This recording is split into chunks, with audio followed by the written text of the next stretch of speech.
Yo, yo, yo, yo, yo, what's going on? This is the NOC, the Nerds of Color, and we are back with another NOC exclusive. I am Kuya P, aka Patrick Michael Strange, the Babinka boy, your dope bro, the holla holla homie of the center, gang gang. And I have an amazing guest today.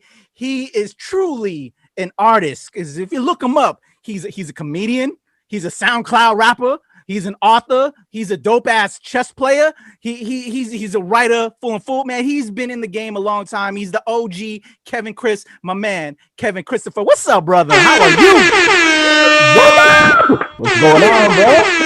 Yeah, thank you, Patrick. Yo, man, my Toronto cats be killing it, man. I got number love for y'all, Toronto, man. The North, keep on representing, man. You keep coming with it. So yeah, all right. What's up, man? And we out here, we doing it, man. We putting it down. You know what I mean? We got to make our name known too, man. All around the world, everybody's doing some things. We got to show off too, man. So this is what it is. You know? Yo, and I appreciate you for having me on your platform, man. Your platform's amazing, man. I love watching what you're doing and everything like that. And I appreciate everything that you're doing. You know, keep putting that spotlight on artists and people in the entertainment industry, and you know what I mean. And yeah, man, let's just keep making more magic. You know what I mean? Oh, all the time. No worries, man. All day, every day, man. You know, we've been in this game as POCs for a long time. They don't always give us a spotlight. They don't always put us in the lead. So that's why the Nerds of Color are here to shine that spotlight on us of color representing within the whole pop culture sphere, because they stealing the shit from us anyway. So, you know, come on now. We got to let them know where the real shit is coming from. So, hey, man, salute, brother. Appreciate you, man. Yeah. So, yo, let's get into it, man. If you've seen the show, you've seen the podcast, and everybody knows I like to bring everybody through the from the seed to the tree that they've grown into, and all the beautiful blossoms that they're doing and delivering into the world with these amazing projects. But I want to know, and I want the people to know where it came from the seed. So let's start from talk about your parents. Where they from? How did you end up in Toronto? Let's go from the seed. Let's talk about your parents. Let us know a little bit about them and how they came together, and then they birthed the amazing Kevin Christopher. Well, what it is thank you for that, man. That's dope. I like how you wanted to go way back with that. I like that. Well, going back to the beginning is you know, parents are from Guyana, and they moved to Toronto, you know, and Toronto at the time in the 70s was like a melting pot of just all different cultures. You know what I mean? Everybody's here. You got Jamaican, African, Filipino. You got everything. You got Indian. You got Somalian. Everybody's here in Toronto, and white, Italian, Scottish, and we grew up here. Everybody's culture is celebrated here. Caribbean. You got like Caravana, where a lot of people come out and, you know, do their thing. So I grew up in Toronto, and yeah, just mixed with everybody. And when growing up, you learn different people's slangs and stuff like that. And you know, you grow up and you become very affluent with what everybody else is doing. Like, I had Spanish friends when I was growing up. I used to hang out with them a lot, and we used to rap. I used to speak Spanish, but now it's just like one word here, one word there, and stuff like that. But then you know, I started hanging out. You speak Guyanese? Is it Guyanese, right?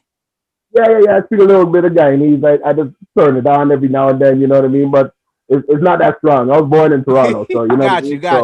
Well, you got love for the culture, I'm sure.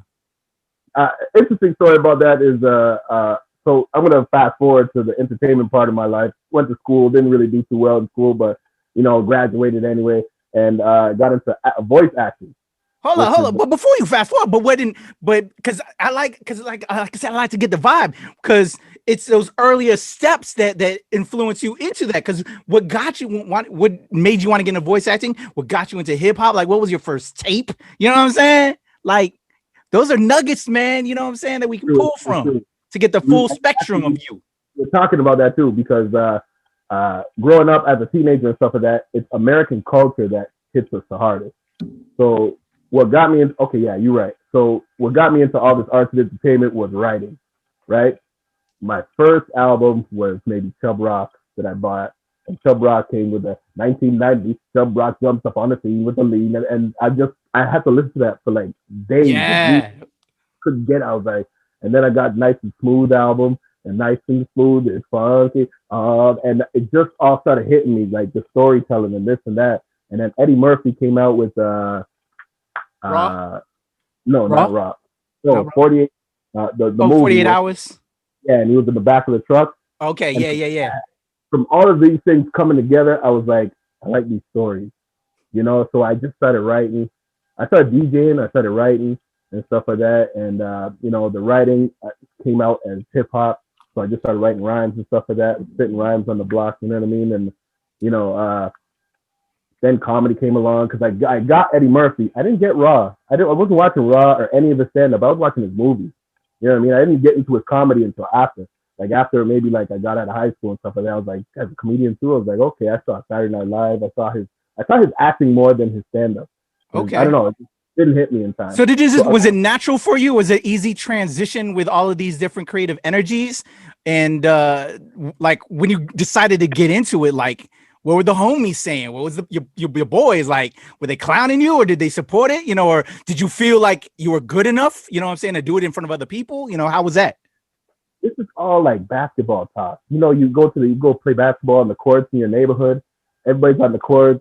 Some people are good, some people are not good. I was one of the guys who was not good. It's like, what are you doing here? There, you know what I mean? Like people are dribbling and stuff. I could steal a ball really good, but that was about it. In between that, I'm talking. Everybody's talking. We're cracking jokes and mama jokes come up. You know what I mean? So it's all really like flowing and mama jokes and, you know, it's all just wordplay. You know what I mean? Like, and it just came down to a point where, you know, I had to come up with stuff to say at the courts and stuff like that. You just got notorious for talking.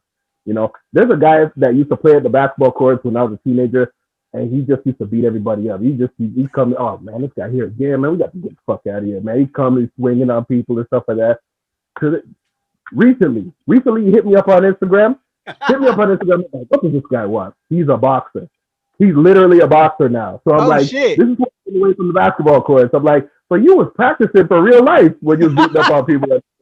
You're literally practicing. And he's inviting me up to his boxing match. I'm like, I don't want to see you get relapsed and stuff like that and start, you know, switching again. I remember how you used to beat me up. You know what I mean? So it's those basketball court days is where I developed, you know, that gift of gab and stuff like that, and my traumas.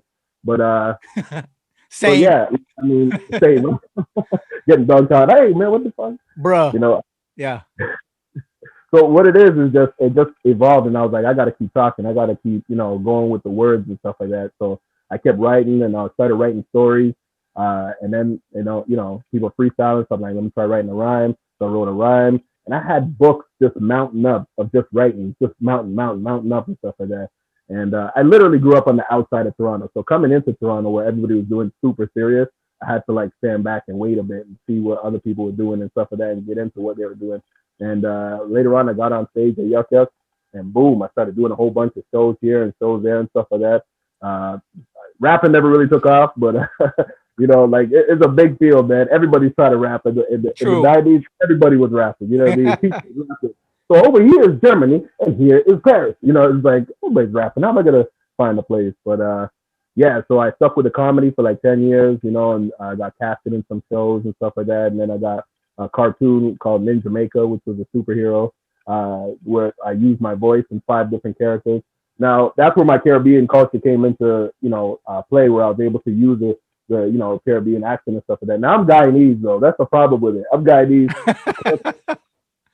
So they're like, yeah, can you speak Jamaican first? I was like, yeah, sir, Bombaclad. I want to ask. Me can do everything you want. The problem is that Trinidadian, Jamaican, Guyanese, we all have different dialects. Yeah. So the producers, I guess, don't tell nobody I told you this, man, but the producers, you guys are all Jamaican, right? We're all like, yeah, man, of course we are. So we all just, you know. Oh, trust. I've been through that as an actor, producer, voice actor, all of that, bruh. Crazy. Yeah. Yeah. So and everyone talks about that you go into an audition and they're like, can you be more Filipino for us? And it's like, what are you talking about? I'm Filipino. What am I supposed to do? Yeah. You know? Can you sound more Asian? Motherfucker, I'm Asian. I can't get more Asian. You know what I'm saying? Like, bruh, crazy. What you want me to do? Walk in like this? Oh, yes, sir. What are you supposed to do? True. Yeah. So I mean, you just do your best, and that's acting, though. You know what I mean? Yeah, for real. If they want you to play a character, you just play a character, whatever it is. You know what I mean? But I mean, to an extent, the whole Apu thing. I don't know how we feel about that, but yeah. I don't know, but I mean, I'm just gonna break out of what I was talking about me, but I just wanted to mention that part with that whole Apu thing. I always think about Darth Vader. Oh yeah, I mean, James Earl Jones and David Prowse. who recently passed away. Rest in peace, David Prowse. Rest in peace. Yeah, definitely. Which is a great character and everything. Yeah. But is there an issue with that, or like should we have an issue with that? I mean, I always feel like sometimes when we talk about equality and stuff like that. I always look at it too. I always look, okay, I'm asking for equality, but are we giving equality too? Like, like, I mean, I don't want to name any names in the industry because I know who, you know what I mean? I don't want anybody come back at me and be like, you said this always got to be careful and mindful. But I feel you. Yeah. There's a deeper conversation that needs to take place. I think with just us as a society in general. And how that is and how that's transpiring, and it's reflective of society and society's changing and moving. And I can't lie, like, yeah, I was David Prowse, white guy, but ain't no one. If I had to choose for a voice, and I'm hearing James Earl Jones, that's my fucking Darth Vader. But but it's none but white characters that they're doing, and they weren't gonna give us that. So, am I gonna be happy I got to hand out this? I don't, Star Wars is a big, huge thing, and although they play this with my man, John Boyega with his last Star Wars, I think they just, and especially my girl, Jin, I forgot her name. Oh, yes. Kelly Marie Tran. Like, the new fucking Star Wars, bro, and we're totally getting sidetracked, but this is the Nerds of Color, and we nerds. Right. This is what nerds do. We are on track. We are. Like, bro, they just, with the, hey, we're going to finally have an Asian in a prominent role. We're going to finally have an African-American in a prominent role. And we straight got played, bro. Like, I'm sorry. You know what I'm saying? The first episode, not the first, but you know what I'm saying? The new episode of the new series was dope. We had a cool setup. But then they played my man John Boyega off the rip. Like, he was nothing in the final, the last movie and shit. And my girl Kelly Marie Tran. Like, they tried to do like a love angle with the second film afterwards, if you remember.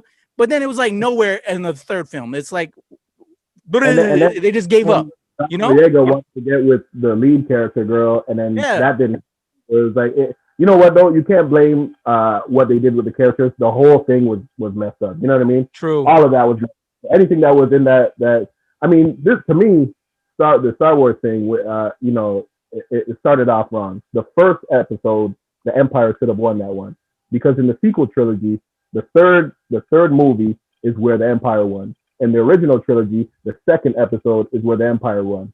So in the sequel trilogy, the first episode is where 3, 2, 1. Yeah, it should have been because everyone's saying, where did this Empire come from?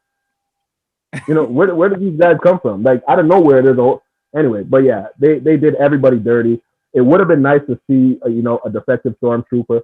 You know what I mean? It would have been to see his story and what he does with that, but they didn't know what to do with it, so they let it go. Kelly Marie Tran, they didn't know what to do with that. They just said, let's get an Asian in there and do something with it. Yeah. Nothing. It didn't make any sense. And then she kisses John Boyega for what? Like, where were you going with that? And then they act like they don't know each other. I don't know. The whole thing was messed up. Yeah, I'm with you, bro. Like, greasy. But hey, what they are getting right, I don't know if you peeping it.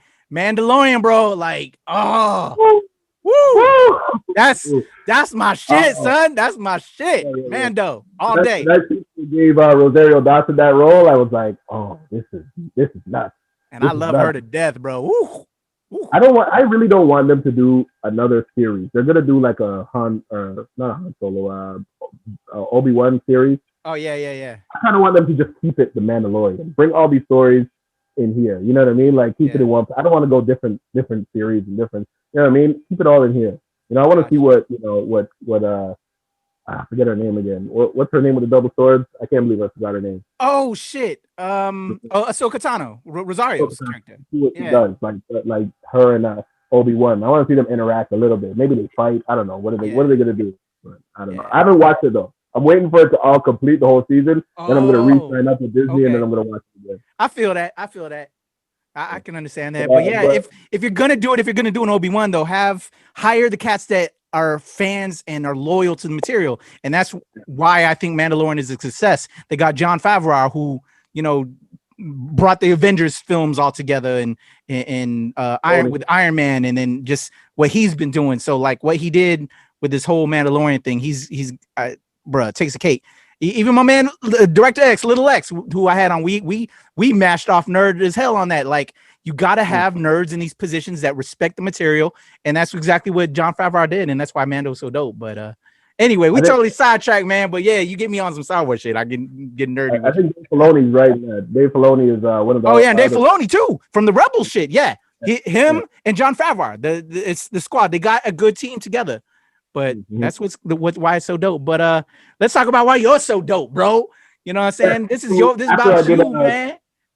So after I did Ninjamaica, which was a cartoon, it was a pretty good hit. They talked about it in the Caribbean newspapers and stuff like that. It went kind of global, but the network Teletoon didn't want to take it up because they were like, well, they figured it was only going to be Canadians watching. So they're like, well, it's not really a big market for a cartoon like this. And we're like, what are you talking about? This is a global England. I want to check that shit out. Is it like available on YouTube? I saw some of the clips like on your YouTube page, but like, can I check the whole series out?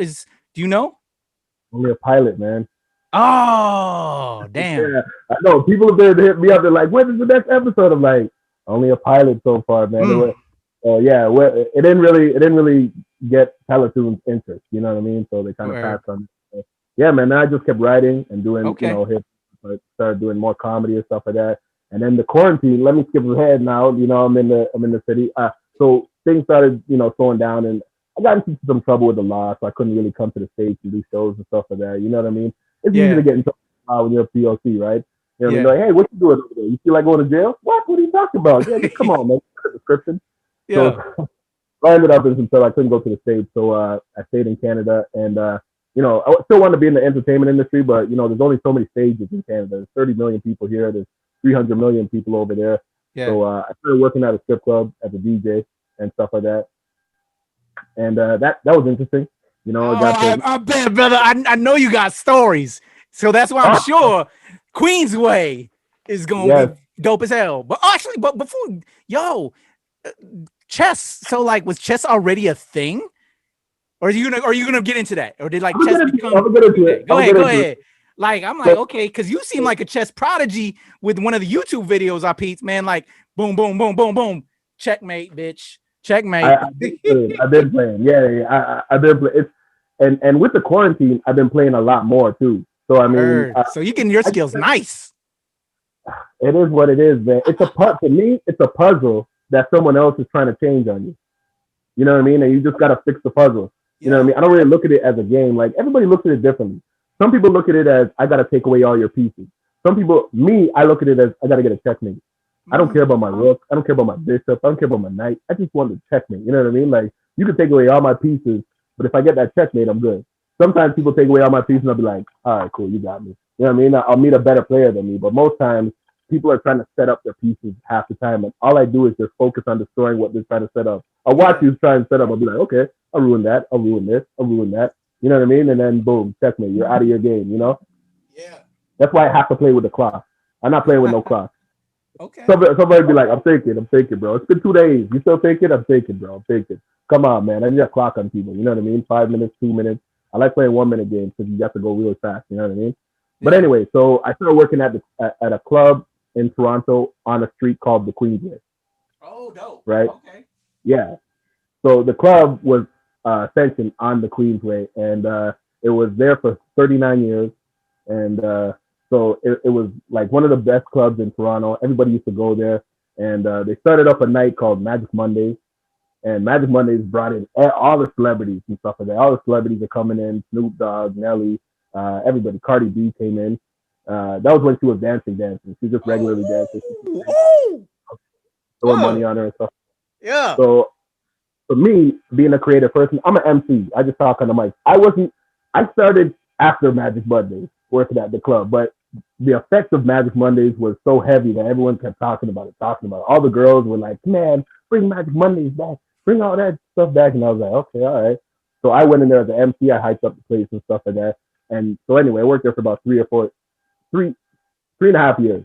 I worked there. A lot of stuff happened. A lot of gangster shit. You know what I mean? A lot of cocaine, drugs, sex, everything. Yeah. Not a lot of people can handle that job. I remember they brought in another DJ to I got in some trouble with one of the girls and stuff. We started fighting. They brought in another DJ to get rid of me and stuff like that. And his first night, I had to show him around. 1 hour into his shift, we're like, where did this other guy go, man? What happened to him? We find him upstairs doing coke with 2 strippers. We're like, hey, you're fired. Get out of here, man. You can't do that here. And he was just like, okay, I'm sorry about that. And he left. And it's not an easy job to be in, but it's entertainment. So, Yeah. and I'm used to entertainment. So I was just like, Yeah. I was cool with it. Anyway, the quarantine hits. Everybody gets fired and laid off and stuff like that. We're at home. We're doing nothing. I'm playing chess all day. Uh, Let me back up a little bit. I wrote a script for another club that's around the corner from us because they were spending money like crazy. They're just throwing money. They bought a wall that had a whole bunch of lights on it for 100 grand. I was like, okay, you're not even gonna use the wall. You spent 100 grand on it. They're like, don't worry about it. And I was like, they money long. So anyway, I wrote a script for them. It didn't go through. So what I did was I ended up turning the script into a novel, but it didn't have the chess aspect of it. The chess aspect came with the novel because I was like, oh, what if I do like chapters and this and that? So I was playing games on chess.com, and then you can analyze your own game. So I analyzed one of my games, and I was like, this game looks like the ending of my novel. So that's when I came up with each chapter is a move in a chess game. So at the end of the novel, all the characters are in the same position as the chess pieces. You know what I mean? I just played everybody. So the main character's name is Queenie. And a lot of it's fictional, but the story's fictional, but it's based on true events. Like the actual club closed down. Yeah. You know what I mean? You write what you know. Club, that's where the real shit comes from. I love it. Hell yeah. Yeah, exactly. So pretty much that's what it is. You know what I mean? I don't use the name of the club in the book, but I call it the Queensway, the novel, because it's her name is Queenie, and everything is happening her way. So and plus it's based on that street. I try to do a lot of double talk and a lot of similes and this and that or whatever. But yeah, man, I'm hoping that get some reviews in. I mean, granted, I don't really. Also, she's Filipino. I don't know. She's Filipino and black, so I'm hoping to cross over into different cultures and stuff like that. She's Filipino and black. I have her as that in the character because there was a girl at the club who I kind of based it off. Like she's an amazing dancer, man. You got to see this girl. But yeah, we talked a little bit. Does she got an Instagram? Because all these girls got little IGs. They IG thoughts, bro. Can we peep her? You know what? We can share it offline later. We don't need to put it on this podcast right now. I'll give it to offline, definitely. I'll give it to offline. My brother, you will not be disappointed. I will tell you a story about her too. So when she first started working at the club, she didn't have anything. And we're in the age now where these girls, you don't know what's real and stuff like that. You know what I mean? Yeah. So she was at the club and she's a great personality, amazing. She used to hang out in the DJ booth all the time and we'd be talking with her and stuff like that. Me and the other DJs, I was the MC, he was a DJ, and I became a DJ on my own later because the other guy quit and stuff like that. But she would hang out and the owner was just like, I don't like her. Let's get rid of her. And I'm like, what's wrong with her? She's gaining weight and this and that. And we're just like, okay, I kind of see that. But what it is when they go to the doctor, they take the weight from the stomach and they redistribute it.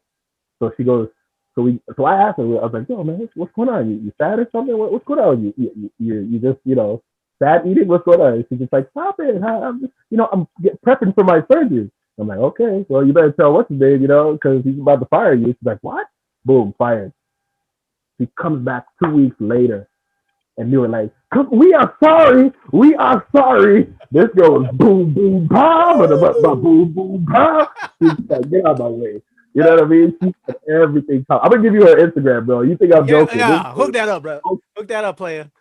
Yeah, so, did chess start as a kid? Well, when did you first get into chess? Like, how did 14. I started at 14. I just but randomly. You know what I mean? I was just like, what is this about? I didn't get into it until in my 20s. You know what I mean? Then I only played at parties when somebody else had a chessboard. Like weed for me. I'm a weed smoker, but I only smoke when somebody else got it. I only play chess. Yeah. Cheap as hell. Hey, bro, let me get a little bit. Because I ain't trying to get in trouble buying the shit. So, hey, man, why don't you just, pass it over, son? So many people smoking it, man. I can just get a little. Exactly. Too many friends already doing it. I ain't got to go buy it. Yeah, man, trust me. So I only played when somebody else had it until I got the app. Now that I got the app, I can play whenever I want to. So that's when I started upping my game. So now I'm like, now I play and I'm like, wow, man, this is like the Matrix. You know what I mean? It's like, you know what I mean? I turn sideways and just start fighting like this now. You know what I mean? I'm Neo in the Matrix now with chess. I'm not that great though. I'm only 2,000 ranked 2,000 now. So okay, yeah. Yo, mad But yeah, I'm respect with hoping the to, chess, man. I like it's something a game I've always wanted to get into, but I never did because just I have too many things that I put myself into creatively and all of that. okay. And when I rest, I really rest. Like sleep. I'm true Filipino. I want to go sleep. I just want so, but mad respect for that. And actually that reminds me, I have another show on the Nerds of Color called Show Pal Show. It's our like Filipino American show. And one of my co-hosts, we call her the chess bully. And we Really? had a Toronto cat. I think he lives in Vancouver now, Chavi de Guzman, who was a Okay. fighter in Toronto, and then he got into acting or whatever. Yeah. But he claims to be like a chess head as well. So we're trying to schedule a But set it chess.com up. battle between the two. We need to If have you want to done, I need to put my girl on you, bro. I need to see y'all go okay. ham. If you want to be Don King and set that up, Hell I'm yeah. down. I'll make that happen. Okay. Yeah, so we gotta I need that girl's IG and I need to set you up on chess.com with my girl. Viva Valentina. She's a big time cosplayer. She's my co-host on Show Pal Show. Mad Okay. love to Viva when you check this out. But yeah, we're gonna set that up. But that's beautiful. Okay. Yeah, man. That's Don King. That man. Set that up. You know, touch love. Sing. Let's go. I'm Let's do down. it. So, yo, Yeah. tell me about just, again, yeah, more. So we got the Queensway. I want to get more into the Queensway, but then I want to know just before all of that, with just all the different, versions of your life. You were 1.0 comedian or rapper, 2.0 voice actor, 3.0, this, that, and the third. Like, what were just some of the things that you've learned along the way? Some of the struggles that just kind of hit home, to which kept to that kind of made you pull back, and then reinvigorated you to get that drive to just keep on moving.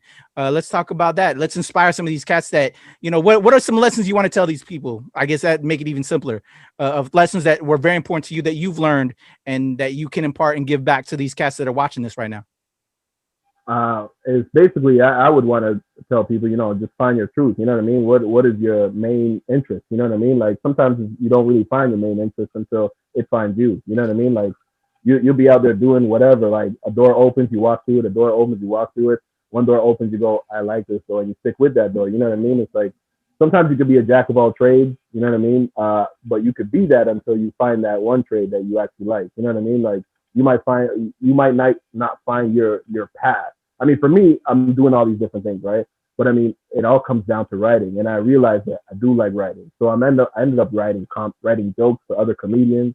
You know what I mean? On the low, like I'm just writing. So I mean, even though I perform and I get on stages and I do this and that, but I always back off. It's all about my writing. You know what I mean? That's what I'm really like to be known for. So this book is what I want to push more, because I'm definitely going to come with another one. And yeah, man, just find your truth and just live it. You know what I mean? And don't worry about what other people say. There's always going to be criticism. There's always going to be somebody hating on your shit, whatever you do. You know what I mean? There's always going to be somebody going, oh, this guy, he don't know what he's talking about, this, that, whatever. You need that person. You know what I mean? You need True. People, someone's got to hate. You know what I mean? That's what's the word for it if ain't nobody hating. You know what I mean? If nobody hates us, yeah, you got some problems. You don't exist. You know what I mean? So haters are motivators, bro. Like you want to prove them cats wrong. Just like that bully who was fucking with you back in the day, and now he's a boxer. Like, bro, you've already inspired me. Don't fuck with me anymore, because I don't need you to really hit me in my face, because you're a professional with that shit now. Now I need to just keep it moving. My faith influenced him to pursue his dreams. He was beating up on me like, I like doing this. This is fun. I should beat up on more people.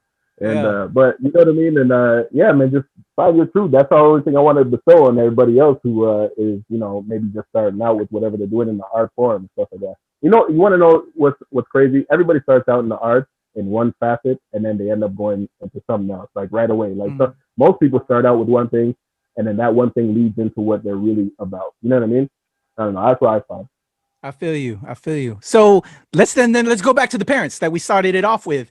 Because I'm sure, as you know, as we as immigrants and having, family members with what we're doing, and we come to America or we come to Canada, they want us to pursue the quote unquote, the jobs that make money. And whenever us kids that want to get into the arts, it's kind of, don't do that. You ain't gonna make no money. You know what I'm saying? So we're kind of, pushed off of that. How has it been for you with your family and have they supported you? You know, let's talk on that. What were some of the things that you've experienced with the family and with you chasing these dreams? It's just a fact of you end up teaching. You end up teaching. You know what I mean? Because yeah, they want you to become an accountant, engineer. You know, that's not with engineering. You can't go and be an engineer. I'm like, oh come on, man. I like telling jokes, man. Like, what kind of joke you want to tell? Huh? Every day you go to school, you're telling jokes. You get them suspended, and I'm like, okay, all right. So telling jokes probably wore them thin because they didn't want to hear me tell jokes and stuff like that. But yeah, man. But you just gotta convince people of what you do and how it makes money and this, that, and the third. You know what I mean? Like coming from the West Indies or anywhere else other than America. America's a capitalist society. You know what I mean? And anybody coming, I've heard. I had a friend of mine. She went to Mexico or someplace like Spain or something. She met a guy. She got married to the guy, and she was, oh man, I love spending time with him over there. As soon as she brought him over here, because he was really laid back over there, she says. But as soon as she brought him over here, he became a part of this society, which is like, rat race, you know what I mean? And motivated, capitalistic, and he got a job and they broke up right away. And she's just like, what happened to him? What did I do? Did that change him? I'm like, no, this is a different society. You know what I mean? Like outside of Americas, everybody's kind of laid back, especially in the West Indies, people, their life is a little bit more laid back, wearing a shirt is like, it's an option, you know what I mean? Somebody go out without a shirt, you know what I mean? Like it is what it is. Like we're a capitalist society, so you gotta chase a profession, Mm-hmm. Oh yeah. So the family has like understood you where you're at now. They're supporting the book, or they understand the book and where you're at now. Yeah, they're reading it and stuff like that. They're commenting on the racy scenes. They're like, "Oh, what's this?" And I'm like, "Come on, man! She's in a strip club, man." So my character in the book is a stripper, and she has some racy scenes but I describe the racy scenes with chess moves.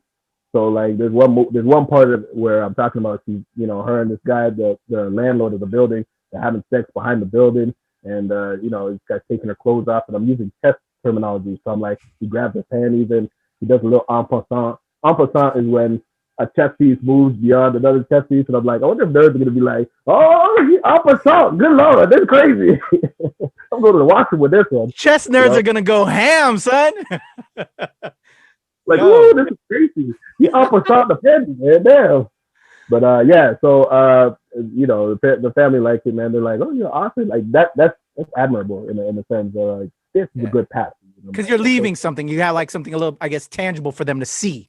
And I believe because it's December now, you said that you'll have hardcover book now. So it was like digital right now, available through Amazon Prime. Yeah, it's on KDP and Kobo Books.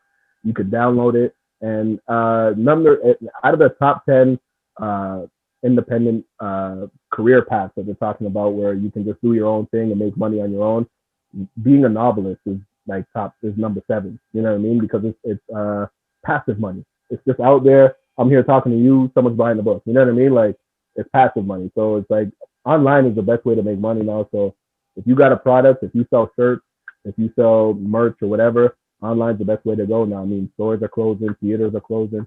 But yeah, it's I'm gonna get the hard copy coming up soon and get it out to people. But I don't know how that's gonna work. Am I gonna just mail it out to people directly, walk up to them? I do comedy, so after my shows, I might sign a copy and just hand it out to somebody or sell it after my shows. But getting it in stores, I don't, because they have a return policy where if somebody returns it, I have to pay for that return. Yeah.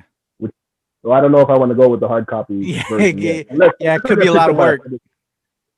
Yeah. If I get picked up by a publisher, I'll come with the hard copy. But until then, it's online. So is that the motivation though? Are you going to try and shop it around to see if they'll pick it up? Shop it around. Yeah, definitely. Awesome. Good luck to you, man. I feel it. Yeah. I've had a comic book artist offer to do the first chapter with comic book style, and I was like, I like that. That's pretty dope, man. So he's working on that right now as a little promotional tool. He's gonna do like the first chapter and comics, just like storyboard. Dope. That sounds pimp, man. Definitely when that comes together, holla at me, man. We'll throw some additional shine on the knock, man. We'd love to give that love. Are you an artist too, or do you do any drawing or? Well, I used to write and publish comic books. That's kind of actually what kind of led for me getting down with the Nerds of Color like 6-7 years ago. I used to write and publish, manage cats at Marvel, DC. I used to run my own studio. Yeah. So actually, bro, I'm a man of many talents, bro. You know what I'm saying? Google your boy. Google your boy. You'll see what's Okay, good. okay. Yeah. But that sounds beautiful, man. I can't wait to peep that. So without giving away any stories out the book, because I know it's a lot of different stories that make up Queensway. What are some of the stories that inspired it? Like you said, you pulled from your life as a DJ bouncer cat at the club MCing. What is a wild story that didn't make it that you might have want to put in, but because of time or just space and the or just the overall flow of it that didn't make it in that you've kind of wanted to put in there, and or maybe will it make it into a sequel? I don't know. Let's go. Okay, so I kind of based the deep. So the main character is a dancer named Queenie who ends up becoming a manager. But a side character that she ends up working with is the DJ, which is clearly like completely me, like in a sense.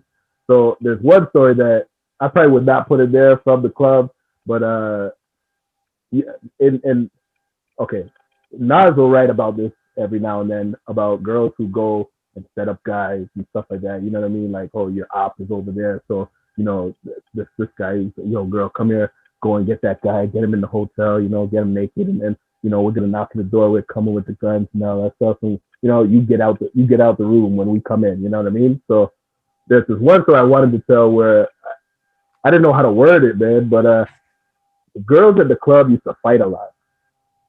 Oh, they call that a setup thing. When the girl goes in and she pretends she likes the guy. Oh yeah, bro.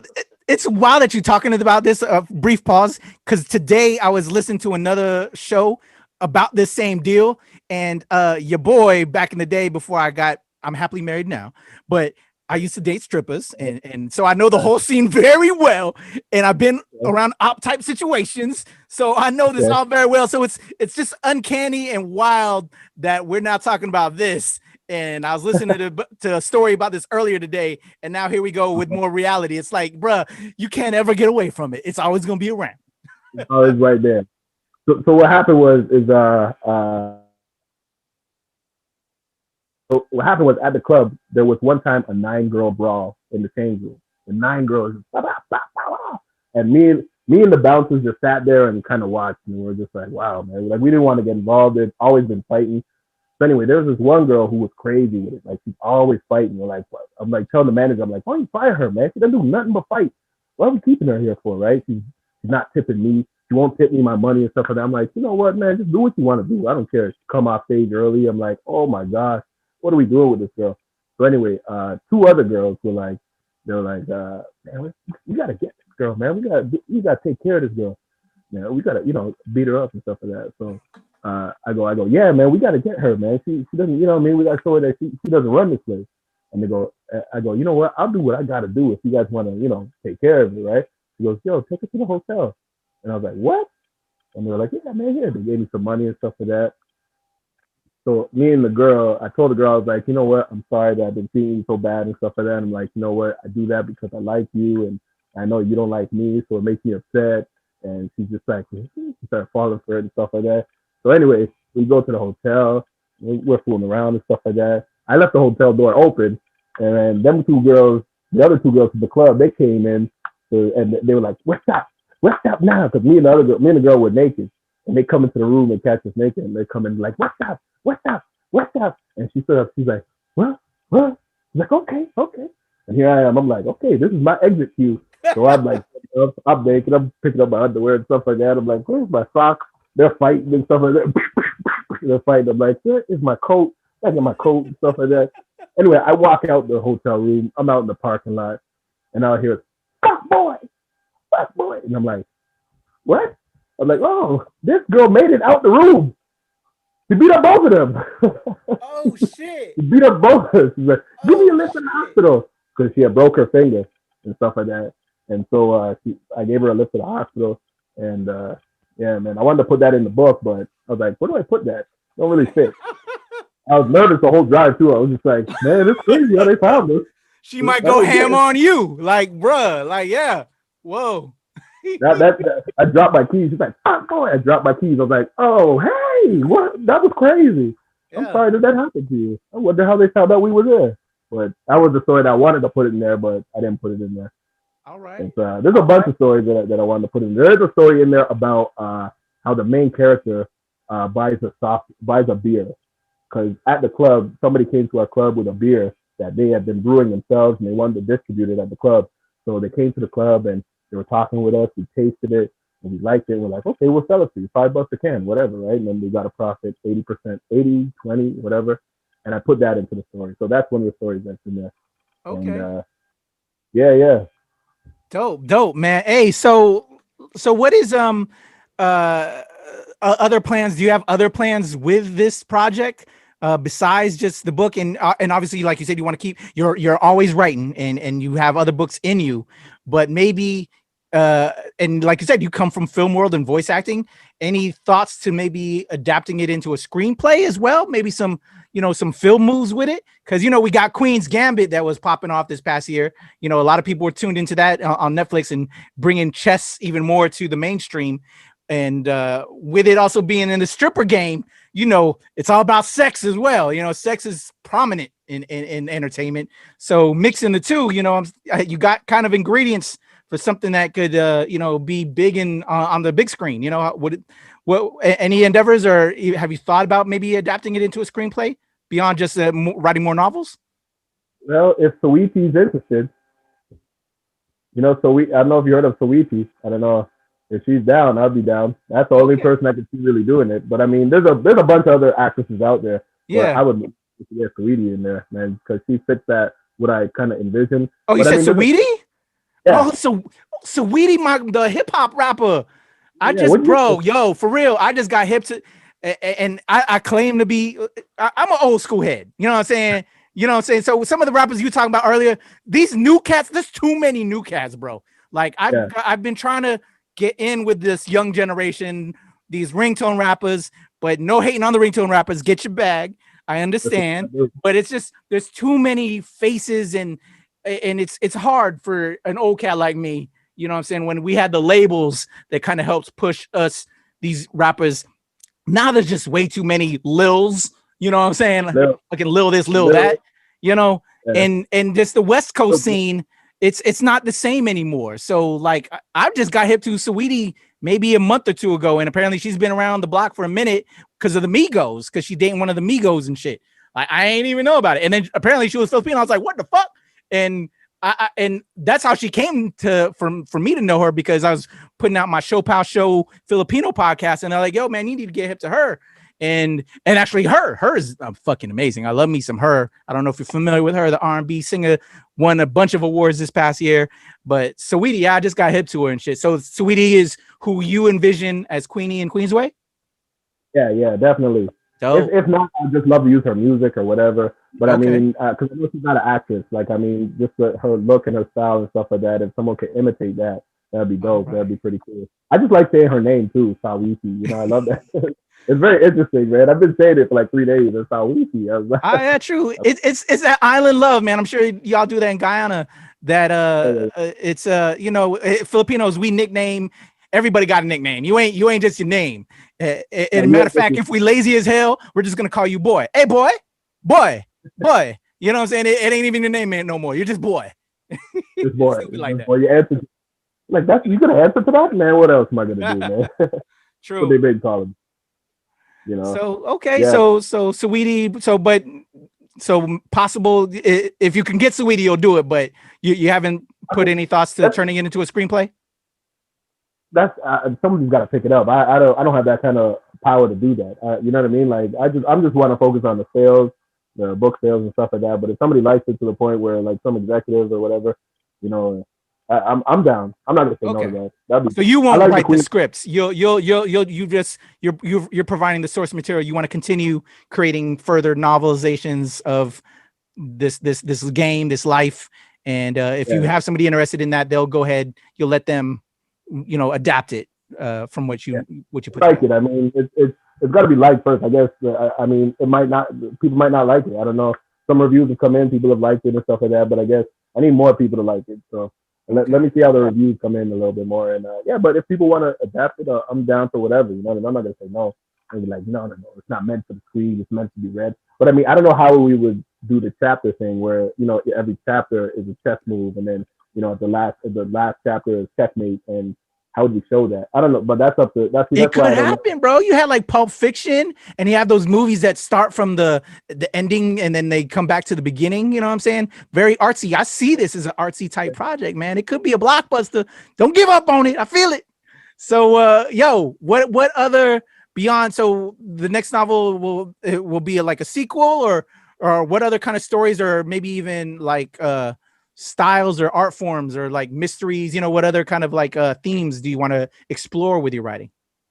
There's a author that I like. His name is Elmore Leonard. He's pretty good. He's written a lot of his books turned into movies. You know what I mean? Exactly. Yeah. So, so I kind of like fasten myself after what he's been doing. I like his storytelling. It's not a he doesn't do cops and robbers. He does cops. He does robbers and robbers. I like that. You know what I mean? It's like robbers robbing robbers. I like that stuff. So that's kind of, so I do have a sequel involved with it, but it's not with Queenie. It's with one of the other characters in the novel. Like, she might pop into it, but it's I'm probably taking the DJ's character because basically, I'm gonna take that character and make something out of that, which is kind of weird because if I do that, I'm gonna have to drop the chess aspect. Okay. Okay. Yeah. Cool, So man. I yeah, man, love I'm it. gonna definitely do a sequel, but it might not involve chess. Okay.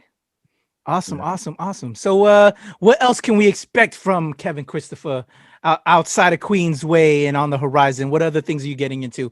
Are you dabbling back into SoundCloud rapping? Because I was feeling, man, your bars. You had some nice bars there, but still gonna keep up with the comedy and maybe doing a little bit more with that. Or what else we got on the horizon? Always doing shows. 2021, I'm booked in different places. I got a show dates, and I'm doing some shows in Philadelphia coming up. If the borders ease up, I'm in talks to do some shows in Philadelphia and where else? Pennsylvania area type of thing, possibly New York, and yeah, just mainly shows and just more writing, bro. More writing. Dope. I And love it, man. more movie watching too, man. And that's what I want to Okay. do. You know. I love it. I love it. Well, if you ever come to the DC area, that's where I lay my head at, man. I'd love to come through, come check you out. But Philly ain't too far away, so we'll have to maybe see if we can't catch up over there. That's not too far. So I appreciate you, man. Let's let all the listeners know how they can check you out online, and I'll put all of that information in the description, so you ain't got to worry about spelling it all out. But let them know real quick how they can check you out and peep you, man, and pick up the Queensway right now. Definitely follow me on Instagram at OG Kevin Chris. And on Facebook it's Conroy Kevin Chris. Conroy is my DJ name. I used to go in there by the name of Conroy. Some people come to the club and they be like, "Where's Kevin at?" And they be like, "Yo, Kevin works here." I be like, "That's me. I'm right over here." Follow me, and my link tree will give you everything you need to see and stuff like that. And yeah, man, I got tons more stories that I want to share with people. And so yeah, follow me and follow NOC. I appreciate you. Definitely, Yeah. man. Yo, love it. I'm inspired. I always talking to other creative people. You get that energy. And so I thank you for giving me your vibe, your energy, and coming on. I love it. I'm looking forward to reading The Queensway and laughing my ass off and seeing how I can relate to that with my old shit that I used to do. So I can very much feel that. But I appreciate you, man. Mad love to you, bro. Toronto continues to do it big and inspires me every day, all day. So shit, I still might move out that way because who knows what's gonna happen here in the States, man. We got a better horizon coming through, but I might have to come out there. Plus, man, Drake got a lot of money, man, and I need some space in that mansion. Yeah, I know he's got a room there for you if you need to come and stay at a place. So I'll holler at Drake. I say, "Hey, man, Drake, you got room for Patrick over here, man?" He'd be like, "Yeah, West Wing, in the West Wing." My G, I appreciate you. Thank you so much, man. Stay safe in these crazy times. Stay blessed up, and definitely I'm gonna do all I can to support you. And I hope everybody out there checks out the Queensways. And after you're done watching this, go cop that right now, man. Go check it out. All right, y'all. I am Kuya P, aka Patrick Michael Strange of the Nerds of Color. Make sure you follow us at the Nerds of Color everywhere at Facebook, Instagram, Twitter, and my Filipino show where I show mad love to my peoples, my roots. That's at Show Pal Show, and that's everywhere on your Twitter and Instagram. And until next time, again, check out OG Kevin Chris. Kevin Christopher's in the house. Queensway. Mad love, bro. We out of here. Nerds of Color. Bam, bam, bam. Bam, bam. Thank you. All right.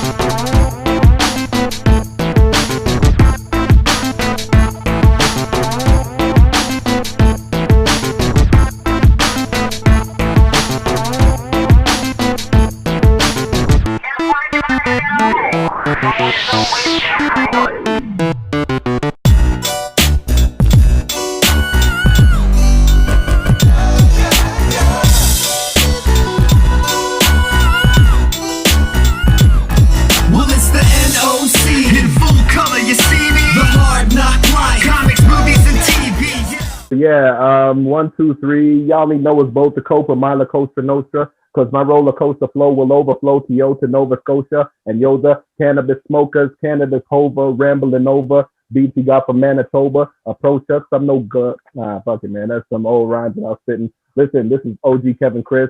I'm on NOC.